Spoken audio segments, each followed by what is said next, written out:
Merci, madame, mademoiselle, monsieur, pour votre fidélité à l'entretien. Ce magazine qui reçoit aujourd'hui Maître Doudou Ndoye. Maître Doudou Ndoye qui est avocat, juriste, homme politique. Il a été ancien conseiller municipal, ancien maire, ancien député, ancien ministre. Il est aussi auteur de plusieurs textes qui portent notamment sur le droit, sur l'économie foncière, sur le développement du monde rural et même sur la philosophie. Nous en parlerons au cours de cette émission-là. Et Doudou Ndoye vient d'être nommé président de la nouvelle commission nationale de réforme foncière. Bienvenue sur ce plateau de l'entretien, Maître Doudou Ndoye. Merci. Permettez-moi de vous appeler Sada Khan. Merci Sada. Et merci de l'honneur que vous me faites de m'inviter à cette émission Entretien. Alors, vous êtes avocat depuis près de 40 ans, hein, et puis quand même, vous êtes donc doyen et ténor du barreau sénégalais, mais vous êtes aussi inscrit sur des barreaux en France. Oui, 41 ans même, oui. Actuellement. Mais pour des raisons nationales, j'ai préféré, depuis l'année dernière, enlever mes inscriptions des barreaux de Marseille et de Paris. Alors maintenant, je suis à 100% seulement avocat au barreau du Sénégal parce que j'estime que ma vie appartient au Sénégal et que le temps que j'ai passé dans les avions était un temps perdu pour ma famille au Sénégal, pour mes familles au Sénégal et pour le devoir que j'ai à l'égard du Sénégal.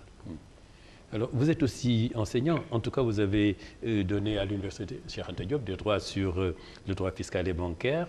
Et aujourd'hui, vous le faites, mais à titre privé, dans votre structure, votre maison d'édition EDJA. Oui, vous savez, au début de ma carrière au Sénégal, j'enseignais à la faculté de droit. À l'époque, on le disait la faculté de droit de l'université de Dakar, devenue Cheikh Anta Diop, où j'ai enseigné le droit commercial, le droit de la famille, le code de la famille qui venait de naître le 1er janvier 1973.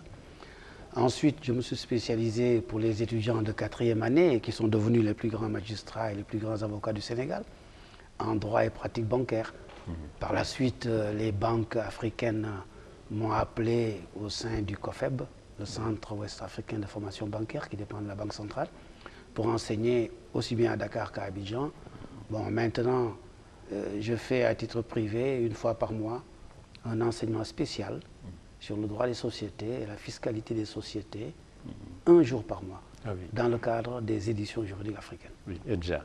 Alors, et puis aussi, vous êtes inspecteur des impôts, formé à l'École nationale, n'est-ce pas, des impôts en France, et vous faites donc la promotion du droit par vos enseignements, vos écrits, alors qu'ils portent sur la fiscalité, et essentiellement sur le droit bancaire, et aussi l'immobilier. Alors, est-ce une spécialisation pour vous?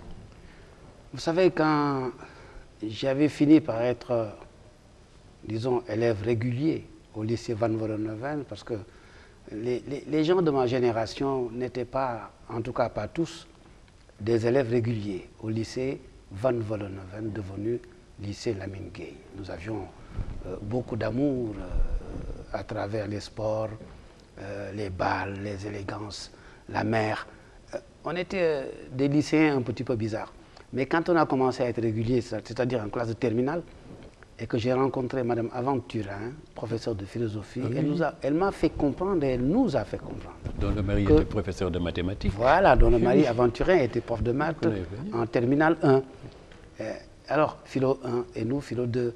Et Madame Aventurin nous apprenait que tout est dans tout. Elle disait, au milieu de son cours, quand on lui disait, mais madame, cela, est-ce que c'est dans notre enseignement? Tout est dans tout. Tout est dans tout. L'esprit humain est global. On finit dans une vie longue à toucher beaucoup de choses. Oui. Heureusement que Dieu nous a permis d'avoir une vie relativement longue. Oui. Alors, vous avez touché aussi à la politique. Vous êtes un homme politique, Maître Doudou Ndoye, garde des Sceaux, ministre de la Justice pendant 3 ans, de 83 à 86. Avant cela, conseiller municipal, député. Alors je veux comprendre pourquoi, comment expliquez-vous le fait, en étant homme politique, donc de la mission pour le pouvoir, en ayant eu la possibilité d'être maire, vous n'avez pas voulu être maire de Dakar à l'époque. Très tôt, vous auriez pu l'être.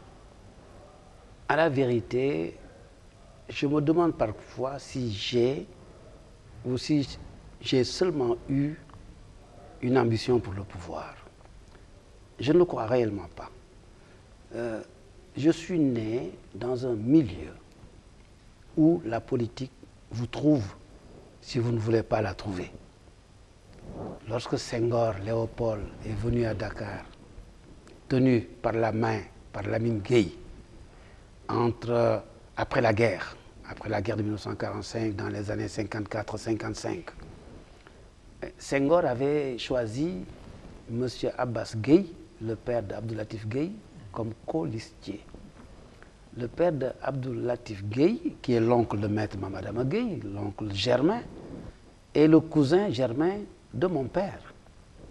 Et nous, à cette époque-là, nos parents tenaient à la parenté. Et mon père a dit, je vais soutenir mon cousin Abbas Gueye, donc je soutiens Senghor. Il a été la première personne dans Dakar à planter le drapeau de Senghor dans sa maison. C'est la seule vérité historique. Il a été la première personne à Dakar à planter le drapeau de Senghor en face de Lamine Gueye dans sa maison. Et mon père était dans la police, interdit de faire ça. Nous l'avons subi. Senghor faisait ses réunions dans notre maison. J'avais 12 ans, 13 ans. Après, j'ai grandi à côté de lui. Mon père m'a mis dans les jeunesses senghoriennes, MJUPS. Nous étions les petits frères des Mbaye Jacques Diop, des Serigne Babacar Diop, premier député Lébou de Dakar, des Kabirou Mbodj, des Ibrahima Boy, des Atoumane Ndiaye. Nous étions leurs petits frères. Nous étions partout où ils étaient, comme leurs petits frères. On faisait tout ce qu'ils faisaient aussi. Donc la politique est venue à nous. Donc c'est pas surprenant de vous voir dans la politique. On n'a pas le choix. Oui. On n'a pas le choix. Et puis, quoi de plus noble que de comprendre le destin de sa nation, la destinée d'un pays et de participer à sa construction.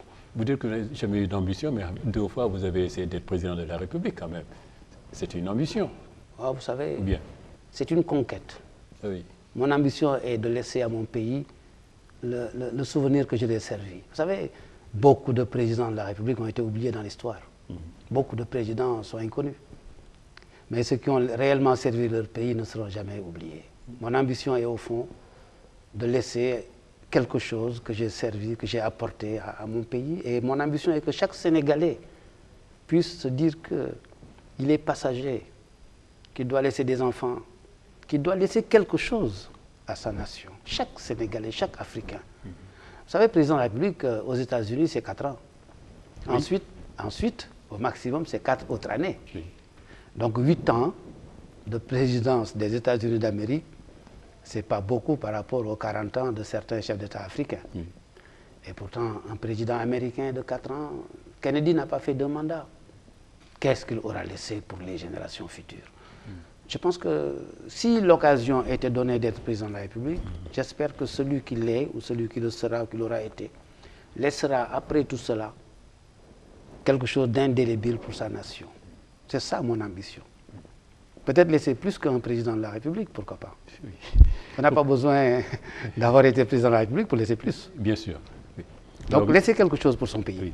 Mais aujourd'hui, donc, vous venez d'être installé dans vos fonctions de président de la nouvelle commission nationale pour la réforme foncière. Alors, le Premier ministre vous a installé, c'était le 28 mars dernier, et alors avec cette commission à 82 membres, comment ils ont été choisis? D'abord, je voudrais, avec la permission du peuple sénégalais, témoigner.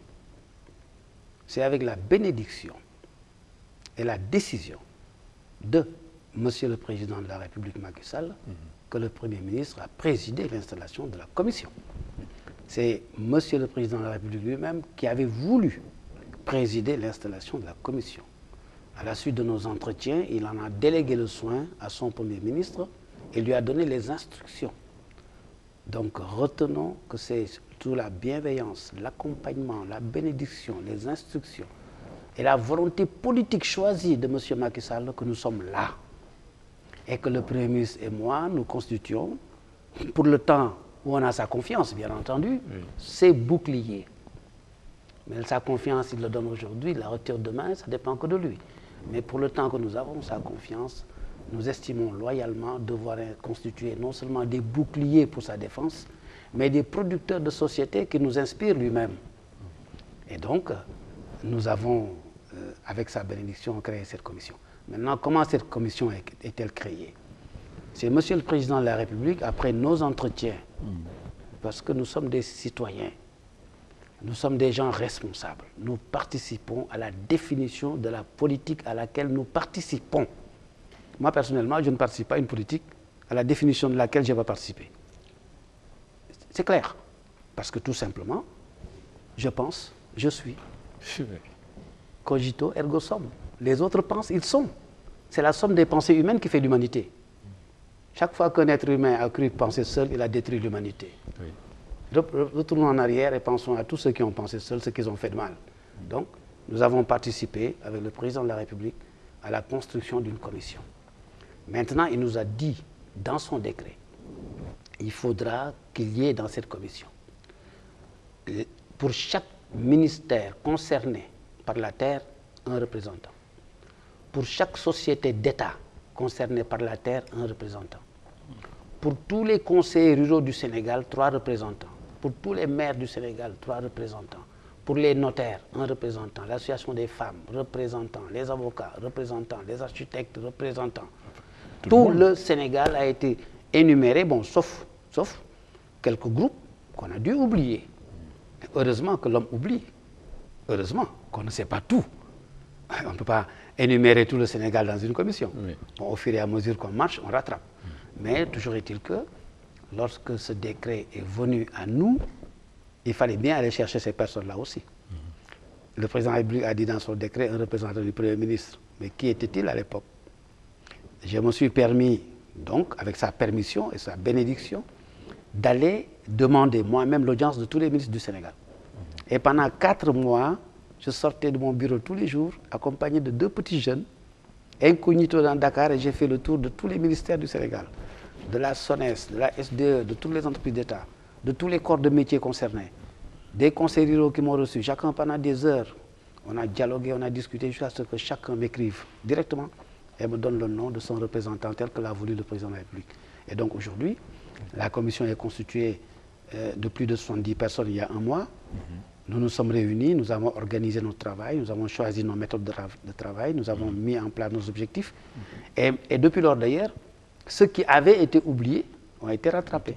Très bien. Notamment le Conseil national de concertation des ruraux qui avait été oublié, le CONGAD qui a été oublié. Et ce qui est particulier d'ailleurs est que l'Association nationale des conseils ruraux, dirigée par Ali Lo, sur le décret, ils ont droit à 3 représentants. Aujourd'hui, ils en ont 13. Et Ali Lo lui-même est le président de la commission du groupe le plus important dans notre organisation. Quelle est la raison de cette inflation-là Mais parce qu'il y a plus de 350 conseils ruraux au Sénégal. Oui. Ces 350 conseils ruraux du Sénégal dirigent 85% des terres du pays. Voilà. Donc s'il y a 13 dirigeants des conseils ruraux, c'est très bien. Voilà. Alors, vous avez dit terre, donc forcément c'est ça qui dit terre, dit le foncier. Alors, est-ce que vous allez, dans cette réforme, revoir le droit de la terre? Alors, est-ce que qu'est-ce qui va être réformé, changé? Il y a des corrections. Il y a beaucoup de choses. Il y a beaucoup de choses. Peut-être même beaucoup trop de choses. Il faut revenir à la mission, aux missions, même au pluriel. Parce que le président de la République nous dit il faudra résoudre de façon durable tous les conflits fonciers du Sénégal. Résoudre de façon durable tous les conflits fonciers du Sénégal. Vaste programme. Alors, nous savons tous que par-ci, par-là, il y a des communautés qui parlent, qui se fâchent parce qu'on a donné des terres à celui-là, etc. Nous le savons tous. Comment résoudre de façon durable tous ces conflits? C'est-à-dire faire en sorte que tout le monde soit content. Parce que si vous réglez de façon non durable, un jour ou l'autre, ça va ressurgir. Si vous essayez de faire justice, mais faire justice, c'est dire vous avez raison, vous avez tort. Mais celui à qui vous dites vous avez tort, tôt ou tard, quand il sera fort, il reviendra vous attaquer. Donc quand le président de la République nous dit résoudre de façon durable, ça veut dire que le président de la République veut la paix dans son pays. Le chef de l'État, M. Macky Sall, nous dit apporter la paix au Sénégal. Oui. Et apporter la paix au Sénégal, c'est recevoir tout le monde, c'est discuter avec tout le monde, chercher les côtés bons, les mauvais côtés, chercher les papiers et arriver à ce que les gens soient d'accord. Alors, la commission doit faire quoi? Savoir à qui appartient la terre, en fait, la parcelle, en fait, je veux dire, définir qui est propriétaire. C'est ça que la commission va faire. Et puis quand même, mettre tout d'un œil, que tout le monde soit content, ça va être difficile de contenter tout le monde. Mais c'est ce que nous voulons. Le plus difficile, c'est ça. Qu'un peuple se réconcilie avec lui-même. Oui. Des peuples ont fait des guerres civiles pour des raisons de terre. Des peuples ont fait des guerres civiles pour diverses autres raisons. Mais des peuples peuvent être américains, sénégalais, français, hollandais, anglais. De temps en temps, il y a des pépins, on les règle. Mais nous sommes anglais. Nous sommes sénégalais. Mais c'est ça la paix. La paix, ça ne veut pas dire que chez moi, de temps en temps, ma femme n'élève pas le ton. De temps en temps, j'élève le ton aussi quand je la trouve dans sa chambre le matin. Mais il y a la paix chez moi. Mais donc, qu'il y ait de temps en temps de petites histoires, on ne peut pas l'éviter sur Terre. Mais que nous sachions que nous sommes Sénégalais, nous sommes bien chez nous, et qu'ensemble, il y a des problèmes, nous en avons discuté avec les autorités publiques, ou ceux comme nous investis par l'autorité publique de cette mission, et qu'ils ont trouvé une voie de salut équitable. Oui. Et que les peuples qui se plaignent sont heureux, celui qui vient investir est heureux. Quoi de mieux? Oui. Mais si nous n'avons pas d'ambition de faire ça, à quoi servirons-nous pour notre pays? Oui. Voilà notre ambition, on veut faire ça. Alors, quel est le problème, cette commission? Qu'est-ce qu'elle doit régler? Qu'est-ce qu'elle doit réformer? Qu'est-ce qu'elle doit mettre en place par rapport à la terre? Ça, c'est ce que je viens de dire. Oui. On n'a pas besoin de réformer les lois pour ça. On a besoin d'être un sage. Oui. On a besoin de connaître les lois qui existent. Oui. On a besoin d'être sage. On a besoin d'être engagé. On a besoin d'aimer son pays pour faire ça. On n'a pas besoin de changer de loi. Il y a autre chose. Oui. Monsieur le Président de la République nous dit, vous devez vérifier les conditions d'occupation de toutes les terres qui appartiennent à l'État, de toutes les terres des domaines publics et de toutes les terres du domaine national. Ça, c'est 95% du Sénégal. Alors, vérifiez tout ça et dites-nous comment ces terres sont occupées, est-ce que c'est bon, est-ce que c'est mal, etc. Exemple, l'État est propriétaire de beaucoup de titres fonciers. Ils appartiennent à l'État. Et l'État donne des titres, je dis des titres au sens large, d'occupation à des personnes. Est-ce que les titres que l'État donne sur ses propres biens ont été bien donnés? Est-ce qu'ils ont été donnés dans l'intérêt de ce qui est juste et dans l'intérêt de ce qui est bien pour le Sénégal? Nous devons voir ça. Si cela a été donné dans un intérêt injuste, ou si cela a été donné dans un intérêt qui n'a pas été bien, nous allons essayer de corriger pour aller vers le bon sens. Je ne dis pas pour sanctionner. Oui. Ce n'est pas ça notre intention. Mais alors, la question que je vais poser, Maître Dudundoy, excusez-moi, si par exemple des gens occupent des terres illégalement aux yeux de la loi et construisent dessus, comment vous allez corriger? Enlever ces constructions? Comment la correction peut-elle se faire dans ce cas-là? Prenons un exemple. Prenez une zone quelconque de la région de Dakar, qui est maintenant sursaturée et surhabitée. Oui. Mais il y a des zones où il y a peut-être 500 maisons ou 1000 maisons qui ont été construites sur des terres de l'État ou sur des terres d'autres personnes physiques ou morales de façon irrégulière. Oui.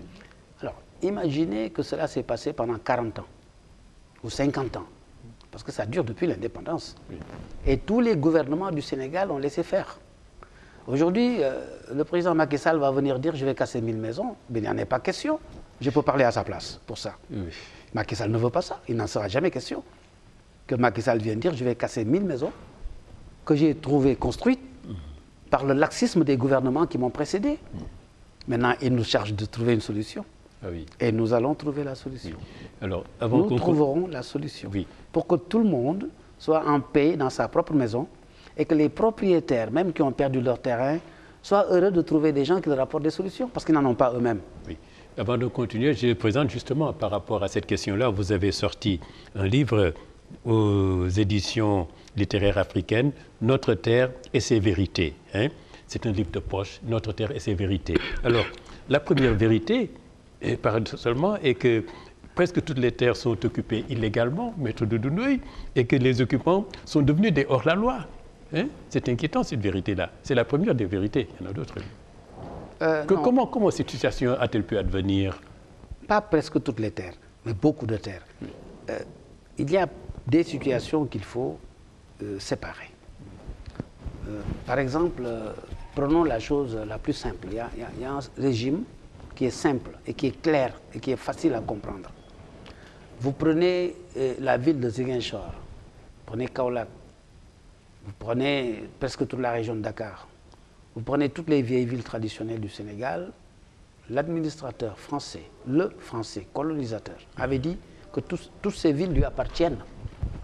Dakar appartenait à l'administration française, qui a titré, qui a fait les titres fonciers 45 et 48 DG en son nom. Nos propres parents ont reçu des parcelles de ces terrains appartenant à la France qui sont par la suite devenus des titres fonciers au nom de Ndoye, Mbengue, Diagne, etc. Ça s'est passé jusqu'à Ziguinchor. Il y a aussi d'autres parties du même régime juridique qui ne sont pas devenus titres fonciers au nom des Ndoye, Mbengue, Diagne. C'est la Médina, c'est Grand Dakar, c'est Pikine, c'est Guédiawaye, c'est Ziguinchor, etc. L'État français dit, toutes ces villes-là m'appartiennent, les villes m'appartiennent, mais je vous donne des permis pour que vous puissiez habiter là-bas. Oui. Je vous autorise à habiter dans la Médina qui m'appartient. Et cette autorisation est précaire, hein, je peux l'enlever n'importe quand, de sorte que depuis les années 20, ou depuis la construction de la Médina, les années 30-35, jusqu'à aujourd'hui, 80% des maisons de toute la Médina, et ensuite c'est Pikine, c'est Guédiawaye, c'est Ziguinchor, sont occupées par des personnes à qui l'État français a dit « je vous prête une partie de ma terre ». Ils n'ont aucun papier, ils sont propriétaires de rien. Alors aujourd'hui, le gouvernement du Sénégal, arrivé, sénégalais, a pris des lois. Et la somme, le résultat de toutes ces lois du Sénégal est arrivé à dire « toutes ces personnes n'ont rien, n'ont plus aucun papier valable ». Ils sont chez eux, ils restent chez eux, mais ils n'ont rien. Ils n'ont rien. Bon, maintenant, Macky Sall vient dire, mais ça c'est injuste. Mais c'est injuste. C'est la maison des ancêtres de Ziguinchor. C'est la maison des ancêtres de Kaolack, de Fatick, de Dakar, de Pikine, de Guédiawaye. C'est injuste. Oui.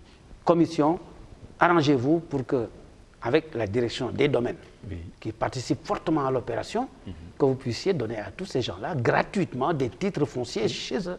Alors, ce qui s'est passé Doudou Ndoye, c'est extraordinaire comment cette situation a-t-elle pu arriver, mais vous l'expliquez. Alors, et les présidents Diouf et Wade ont sorti des décrets, ont essayé de corriger, mais la loi n'a pas été appliquée. Au moment même, paradoxalement, on a dit aux gens achetez les maisons dans lesquelles vous habitez, des maisons qui leur appartiennent.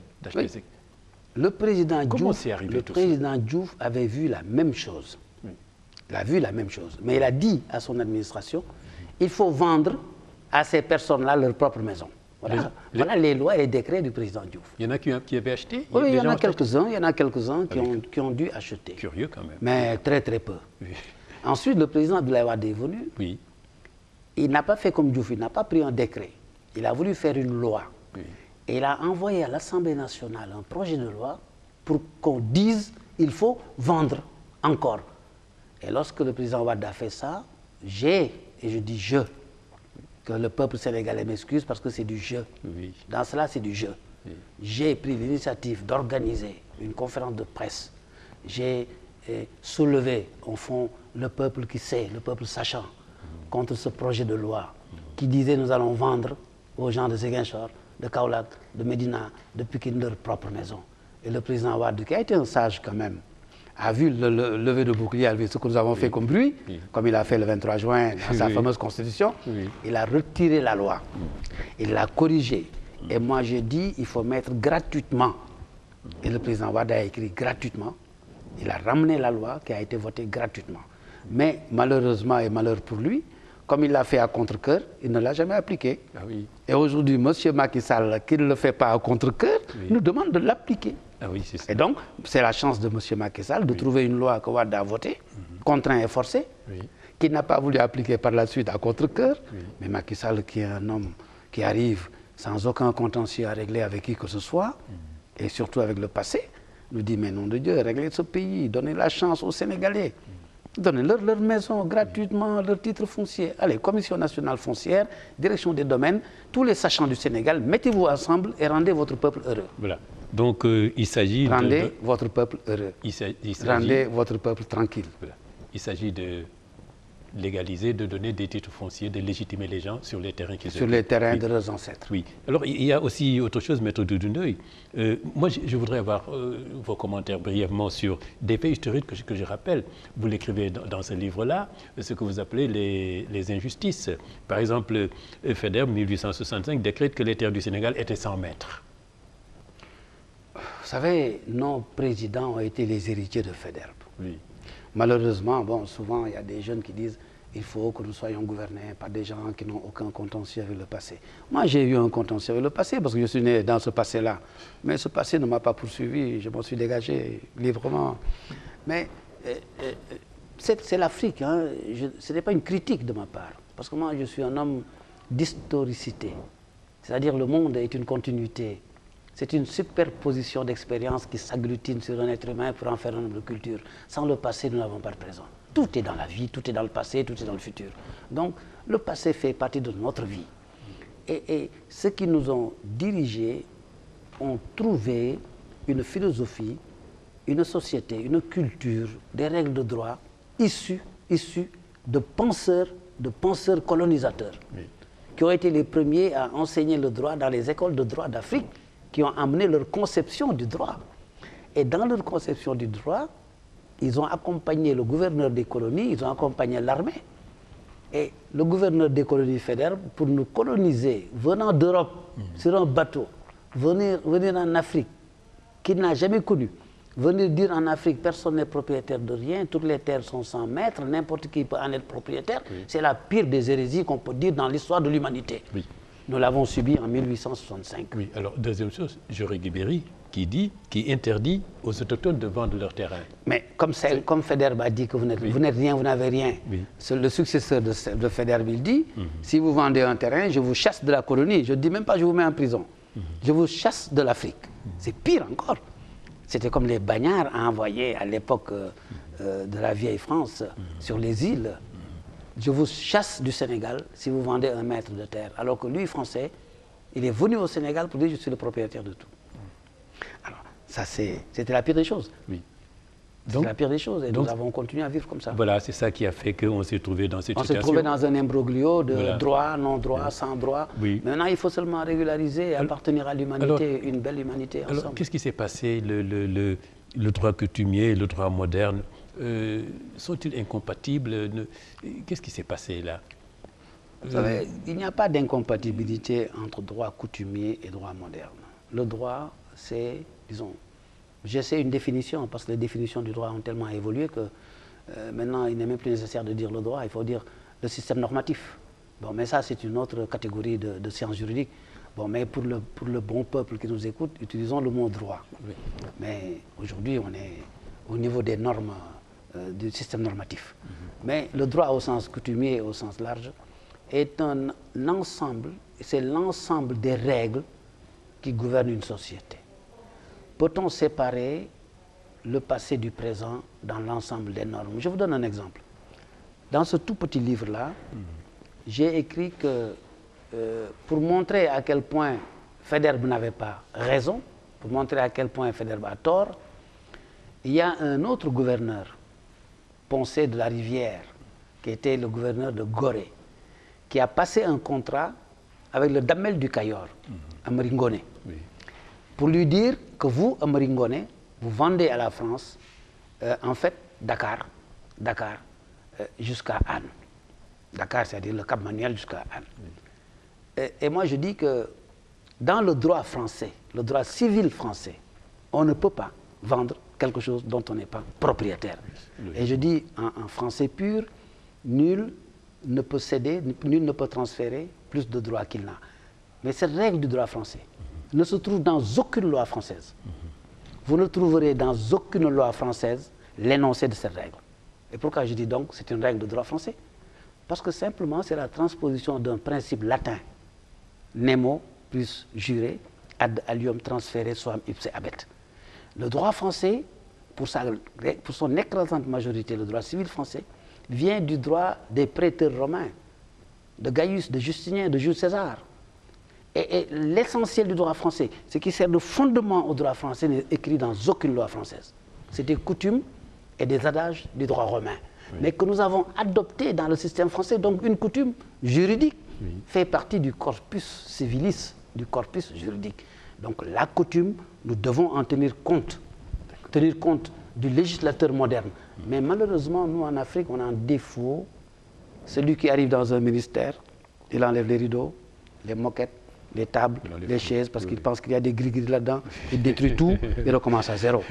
Mais non. Accumulons notre passé, notre présent, fusionnons, faisons ça une seule société et progressons ensemble.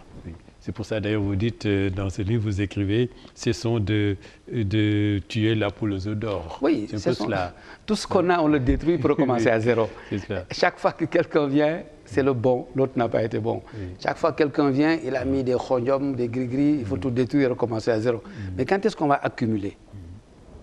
Le principe de l'économie politique et de toute économie politique, c'est l'accumulation, pas seulement du capital. C'est pourquoi il faut des bibliothèques. J'ai dit récemment à un de mes frères, petit frère que j'aime beaucoup, ministre, pourquoi vous ne faites pas de votre politique une politique de bibliothèque?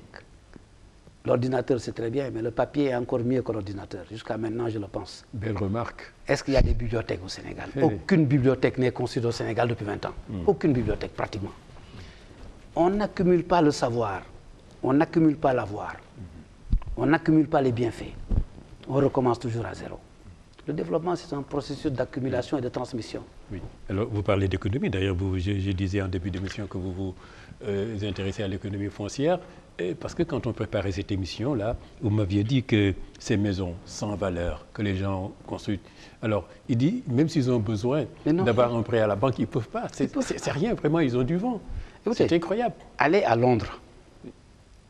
Quand nous avons besoin d'argent, nous demandons aux Américains de nous aider. Ou à la France. Mais quand le président français nous aide, c'est l'argent des Français qui nous donne. Hein. Le président François Hollande n'est pas plus riche est moins riche que tous les chefs d'État africains. Monsieur François Hollande est moins riche que les chefs d'État africains en tant que personne. Et donc pourquoi il nous donne de l'argent? C'est l'argent des Français qui nous donne. Chaque Français, s'il a un seul appartement ou une seule maison, quand il a besoin d'argent, il va à sa banque et il a de l'argent. Et il donne à sa banque une garantie. Quand il va acheter même une autre maison, il donne la première en garantie et une partie de la deuxième, il a acheté une deuxième maison. Quand il veut un troisième appartement, il donne les deux premiers, il achète le troisième. En définitive, quand il vieillit, quand il vient à 65 ans de retraite, il peut rester tranquille chez lui, porter son sac à dos, venir en vacances ici sur notre petite côte. Pendant que nous, à 65 ans, on est assis sur un banc, on attend d'être aidé. Parce qu'on ne nous a pas aidés à accumuler notre expérience, notre capital, pour que dans nos vieux jours, nous puissions le récolter. Une maison, c'est la première valeur qu'un être humain peut avoir. Donc, il faut lui donner le papier qui lui permette, quand il a des besoins, de commercer avec sa maison, d'avoir une deuxième, une troisième, une quatrième, pourquoi pas une centième maison. Il va les laisser là-bas. Ici, c'est la richesse de la nation. Donc, il faut donner aux gens les moyens de gagner leur propre liberté et de protéger leurs vieux jours. C'est pour ça, la commission, sur les instructions, je ne dis pas recommandations, ce sont des ordres que nous avons reçus. Et ce sont des ordres que je reçois avec plaisir, avec honneur, de regrouper des personnes, regrouper, rassembler. Voilà ma première mission. J'ai un âge qui devrait faire présumer d'un peu de sagesse de ma part. Je ne dis pas que je suis un sage. À 99 ans, on en reparlera. Mais pour l'instant, je dis présumer de ma part un peu de sagesse qui doit m'autoriser à comprendre que j'ai à mes petits frères, mes neveux, mes enfants dans toutes les administrations et choisir lucidement un groupe de personnes valables, sérieux, qui aiment leur pays pour que nous soyons ensemble, échangeant nos idées pour arriver à des solutions pour rendre notre pays équitable. Et cela, je pense que c'est la grande innovation de Monsieur le Président de la République et nous sommes très honorés de pouvoir accomplir ce devoir. Votre mission, c'est essentiellement corriger des erreurs, permettre aux gens, là on parle de l'intérieur, mais par exemple, Maître Doudou Ndoye ici, on parle légitimer, donner des titres fonciers, n'est-ce pas, qu'ils occupent en droit, hein, je ne sais pas si on peut se dire les terres sur lesquelles ils se trouvent. Je rappelle que le président Macky Sall, vous le dites, vous a assigné comme mission de résoudre les problèmes, les conflits de façon durable. Alors, en vérifiant l'occupation de toutes les terres du Sénégal, à peu près. Mais le domaine privé, et le domaine national. Est-ce que c'est bien défini, ces deux domaines? Est-ce que est-ce qu'il ne peut pas y avoir de confusion dans la tête des gens? Ce qui amène toutes ces erreurs-là, justement, que vous êtes aujourd'hui obligé de corriger. Je voudrais repréciser une notion, parce que vous avez dit votre mission. Je pense que vous parlez de la commission. Oui, de la commission, évidemment. Oui, parce que dans cette organisation, il y a une commission qui a des missions. Il y a une commission qui a des missions. Et il y a le président de la commission. Les missions sont données à la commission. Les missions ne sont pas données à Doudou Ndoye, président. C'est important parce qu'il y a deux décrets différents. Il y a deux choses tout à fait différentes. Il y a une commission à qui on a donné des missions. Et il y a un homme qui a été nommé pour présider cette commission. Et dans ma compréhension de ma mission, elle consiste à rassembler les membres de la commission. Elle consiste à les organiser pour les conduire à des décisions collectives. Donc, les missions de la commission, présidée par M. Doudou Ndoye. Et à cet égard, ce que je sais à titre personnel est que quand vous parliez de domaine national et de domaine privé, il faut comprendre ce qu'on entend par domaine national. En 1964, il n'y avait pas de domaine national au Sénégal. Jusqu'en 1964, il n'y en avait pas. Tout était domaine privé, des particuliers, domaine de l'État, ou bien, comme disait Faidherbe, 100 mètres occupés par les Africains, dont personne n'était propriétaire, dans nos coutumes. Mais en 1955, le gouvernement français s'est rendu compte que Faidherbe s'était trompé. Et le gouvernement français a pris un décret en 1955 pour dire que tous les gouverneurs s'étaient trompés. Et que donc les autochtones africains peuvent être propriétaires de leurs terres. C'était fini la question. Et Senghor est venu en 1964 dire vous ne serez plus propriétaire. C'est la nation maintenant qui vous nationalise. Donc Senghor a fait une véritable nationalisation. Il a nationalisé les terres du Sénégal sans aucune indemnité. Ayant nationalisé, il ne savait plus quoi en faire. Et ce n'est qu'en 1972 que le gouvernement sénégalais, le même président, a sorti des décrets pour dire, et des lois pour dire nous allons créer les communautés rurales et les conseils ruraux. Et les conseils ruraux vont gérer ces terres qui appartiennent à la nation, mais qui n'appartiennent pas à l'État. Mais dans ces lois-là, ils disent, mais l'État peut à tout moment prendre les terres et en être propriétaire. De sorte que le paysan et le non-paysan, parce que le monde rural, il n'y a pas que des paysans, les docteurs qui soignent à Fatick, les infirmières et les infirmiers qui vivent à Tilmaha, les assistants techniques divers qui viennent de tous les pays du monde, qui ont leur maison, ce n'est pas des agriculteurs. Donc, disons, ce qu'on appelle au sens large les campagnes. Et toute personne qui va avoir un terrain dans sa campagne agricole ou autre, doit aller voir le conseil rural qui lui dit « je vous affecte un sol, mais vous devez mettre en valeur ce sol, si vous ne le mettez pas en valeur, je le reprends ». Malheureusement, ceci ne s'est pas passé comme ça. Depuis 1964, il y a eu beaucoup de personnes qui viennent, parce qu'ils connaissent, vous savez, le Sénégal, ils viennent comme ça, on leur affecte 100 hectares, 50 hectares. Incroyable. Oui, ça, ils prennent le papier, ils mettent dans un tiroir, ils attendent quelqu'un pour faire la spéculation.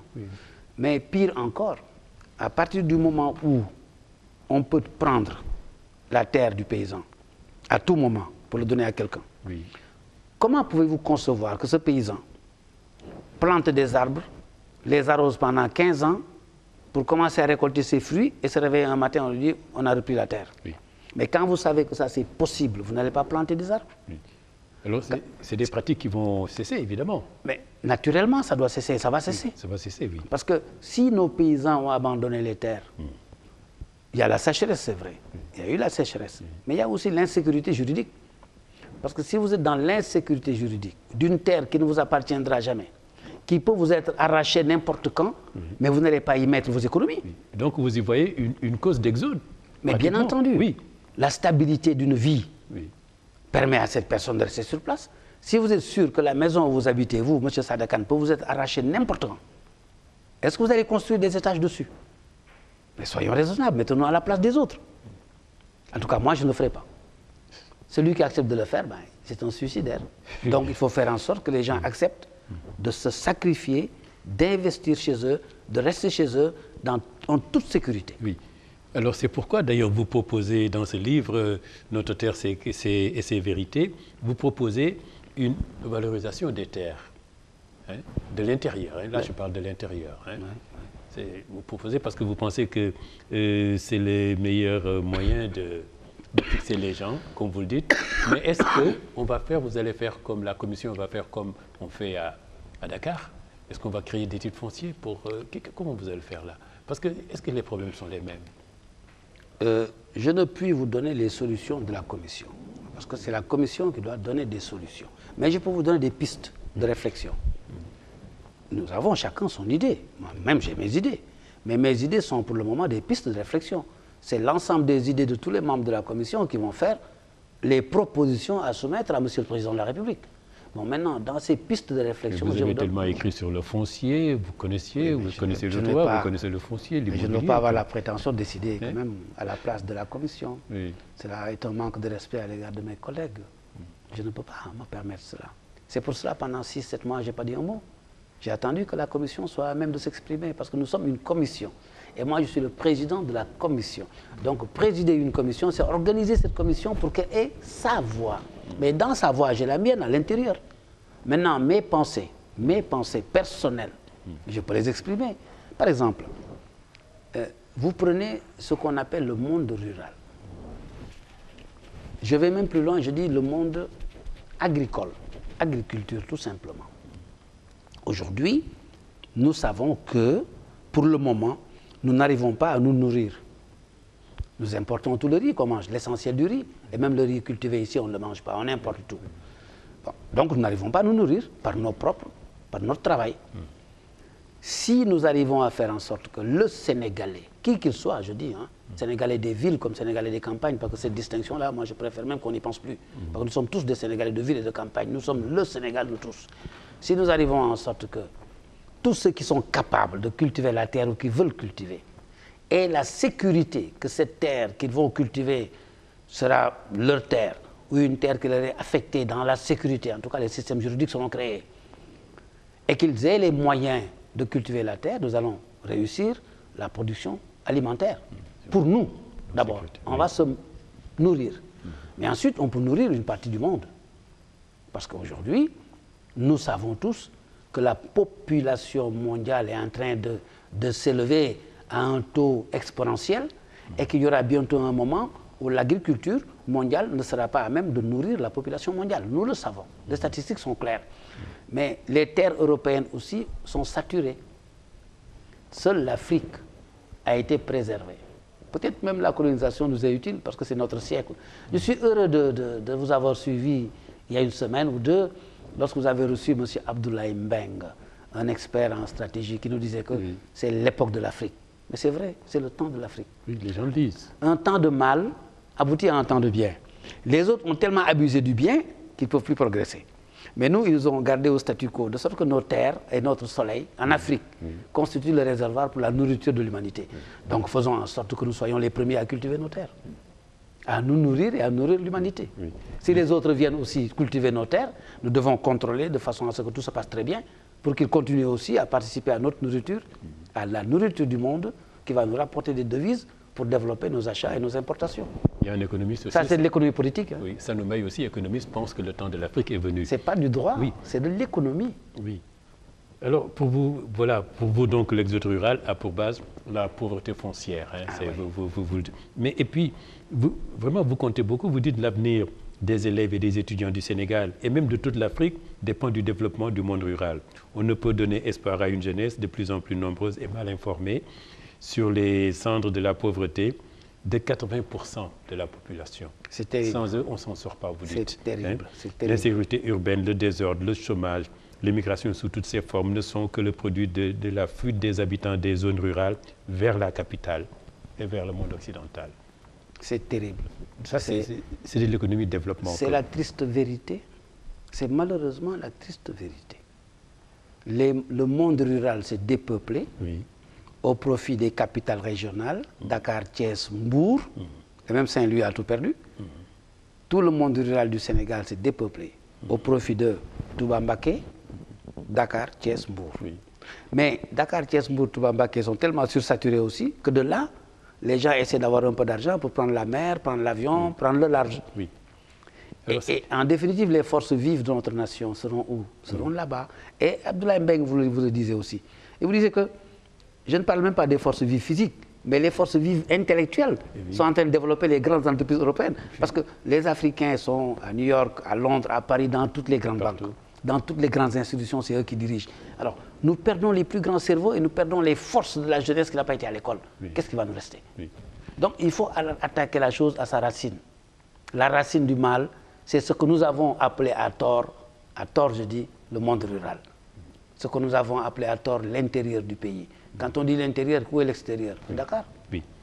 Donc, il faut attaquer la chose à la racine à partir de l'économie et du droit. Mais d'un droit et d'une économie étudiés ensemble, préparés ensemble dans un but pacifique, dans un but de bonheur. Je dis encore de bonheur et de paix pour notre nation. Alors, il nous reste 10 minutes, Maître Doudou Ndoye. Il y a encore quelques 3 ou 4 questions. Et alors, vous dites, oui, donner de la valeur au monde rural, mais en même temps, et puis, corriger un peu, trop de monde à Dakar, tout ça, bon. Mais en même temps, quand Abdoulaye Wade a proposé de la capitale à l'intérieur, vous avez dit, j'ai lu dans le livre que c'était inutile et chimérique, cette proposition-là. J'ai dit que sa capitale, le lieu de sa capitale était chimérique. Ah bon, d'accord. Parce que moi aussi, j'ai proposé... Mais le transfert de capitale... Moi, j'ai proposé le transfert de la capitale. Ah oui. Je disais aussi, peut-être dans mes rêves chimériques, Diourbel. Mais je disais transfert de la capitale. Ah oui, d'accord. Et lui, il disait dans ses rêves chimériques, Lompoul, etc. Mais lui, c'était le rêve de l'ancien temps encore. Le mythe de la mer. Il disait c'était près de la mer. Mais c'était près de la mer, c'est ce que voulaient les colonisateurs parce qu'ils ne venaient que par bateau. Maintenant, le bateau n'existe plus. Tout le monde voyage par avion. Il faut mettre la capitale de ces pays au cœur du pays, avec des ceintures périphériques. De ce cœur, on va partout. Au 19e siècle, on ne venait que par bateau. Si vous voyez toute la côte africaine, toutes les capitales, c'est près de la mer parce qu'on est accosté que par bateau.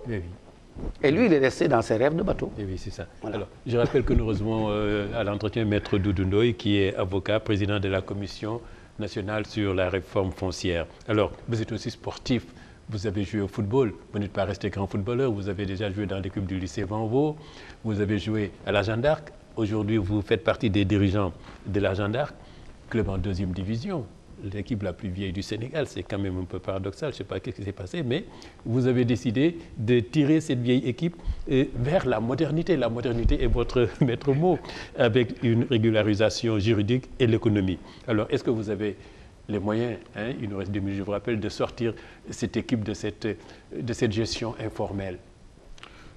Vous savez, il n'y a que des vieillards comme l'empereur Marc Aurèle, le sage Marc Aurèle, empereur romain, qui plient les genoux et qui se relèvent parce qu'ils ont des enfants, des petits-enfants. Pour les gens de ma génération et les jeunes d'aujourd'hui qui voient le football français, ils voient une équipe qui s'appelle le Stade de Reims. Mais le Stade de Reims fut l'équipe du plus grand footballeur que la France a connu, Raymond Kopa, Juste Fontaine, Piantoni, Roger Abbe. Et pourtant, le Stade de Reims est allé en 2e division. Monaco, qui va monter tout de suite en 1re division, fut l'équipe de George Weah à King George. Mais il y a un moment où une équipe est usée par ses habitudes, même par sa gloire et ses conforts. C'est pour ça qu'il ne faut pas rester trop longtemps au pouvoir. Quand on reste trop longtemps au pouvoir, on ne se remet pas en question. On finit en catastrophe toujours. Alors, une équipe va en 2e division, c'est pour se refaire. Donc, la 2e division de la Jeanne d'Arc fait partie de la marche historique. Mais aujourd'hui, nous avons reconstitué un comité directeur. Et ce comité directeur est en train de se réorganiser fortement sous la présidence de l'ambassadeur Seydou Nourouba, qui est un sage, qui conduit avec sagesse, avec doigté et délicatesse une vieille équipe qui a de vieilles habitudes. Bon, moi je suis moins sage que lui, parce que je suis un peu fonceur à cause de mon caractère que je suis en train de corriger petit à petit. Peut-être que Dieu me donnera la force d'enlever tout le mauvais côté de Doudou Ndoye. Alors, mais là, nous sommes en train de réorganiser ce club, d'amener de la technologie scientifique et financière. Organiser la Jeanne d'Arc en club moderne, parce que cela n'existe que peu au Sénégal. Si vous comptez 20 clubs, croyez-moi, il y en a 2. Les 18, vous pouvez les effacer, il n'y a rien de régulier dedans. Je le dis, et ils savent que c'est la vérité. Et plusieurs autorités le savent. Alors, nous allons donner la Jeanne d'Arc, peut-être, je dis comme un exemple, d'un club qui a compris cet art, qui se réorganise avec des gens valables et sérieux pour amener des capitaux, pour organiser de façon moderne et commerciale telle que veulent les structures et les institutions du pays, et que la Jeanne d'Arc soit un club de football moderne. Parce que c'est très important ce que je vais vous dire. Je vais vous dire quelque chose. Et ça, je voudrais le dire ici, devant la télévision et en face de tous les sportifs du Sénégal.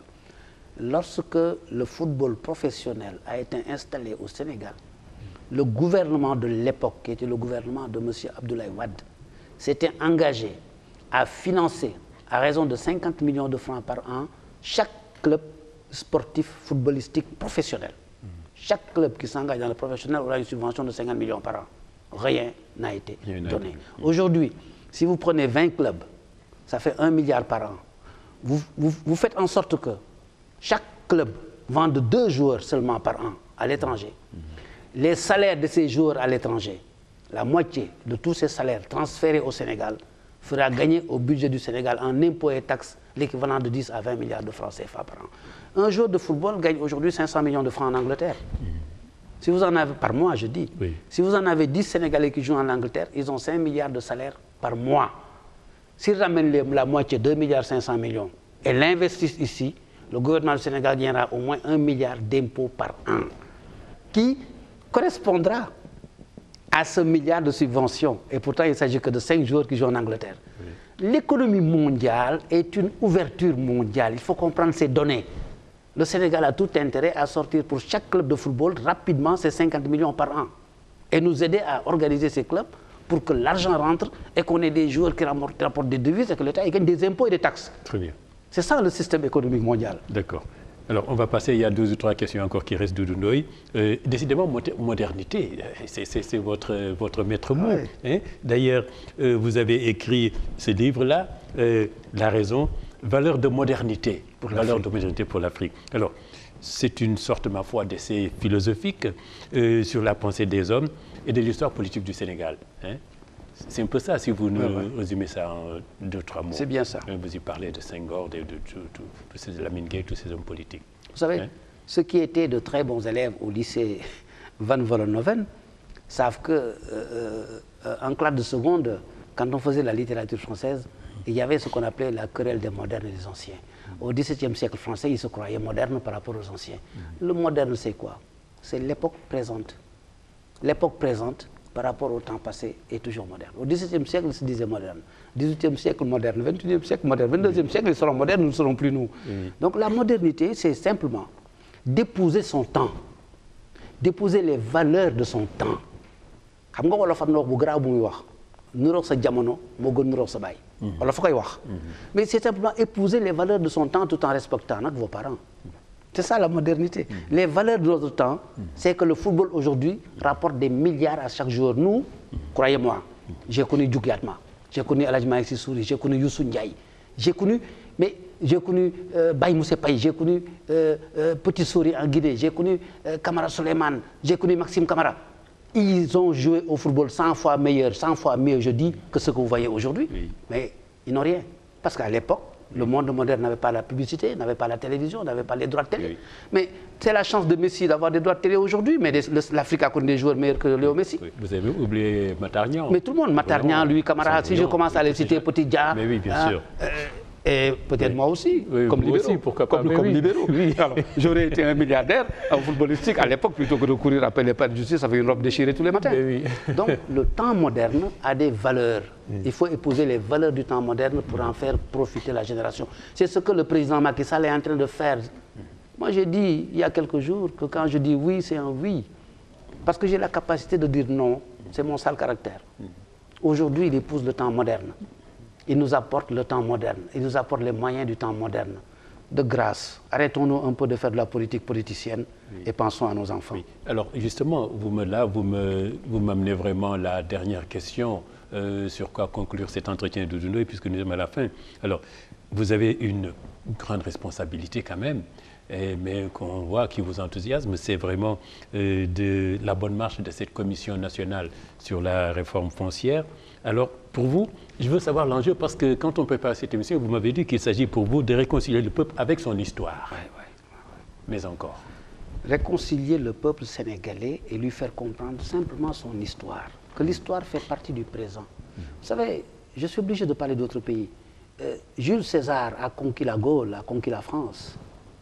Les Grecs ont été conquis. Les Arabes ont conquis l'Espagne.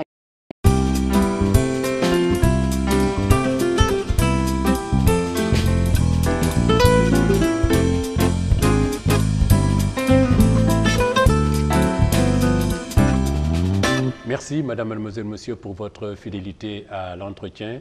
Ce magazine qui reçoit aujourd'hui Maître Doudou Ndoye. Maître Doudou Ndoye qui est avocat, juriste, homme politique. Il a été ancien conseiller municipal, ancien maire.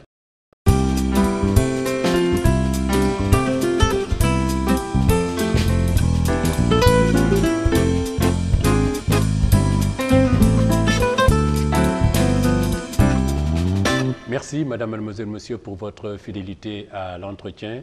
Ce magazine qui reçoit aujourd'hui Maître Doudou Ndoye. Maître Doudou Ndoye qui est avocat, juriste, homme politique. Il a été ancien conseiller municipal, ancien maire, ancien député, ancien ministre.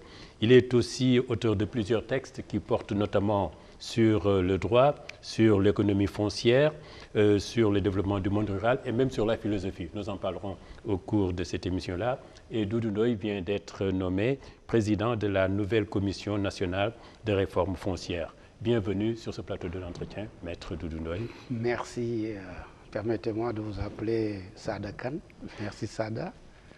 Et merci de l'honneur que vous me faites de m'inviter à cette émission Entretien. Alors, vous êtes avocat depuis près de 40 ans, hein, et puis quand même, vous êtes donc doyen et ténor du barreau sénégalais, mais vous êtes aussi inscrit sur des barreaux en France. Oui, 41 ans même, oui, actuellement. Mais pour des raisons nationales, j'ai préféré, depuis l'année dernière, enlever mes inscriptions des barreaux de Marseille et de Paris. Alors maintenant, je suis à 100% seulement avocat au barreau du Sénégal parce que j'estime que ma vie appartient au Sénégal et que le temps que j'ai passé dans les avions était un temps perdu pour ma famille au Sénégal, pour mes familles au Sénégal et pour le devoir que j'ai à l'égard du Sénégal. Alors, vous êtes aussi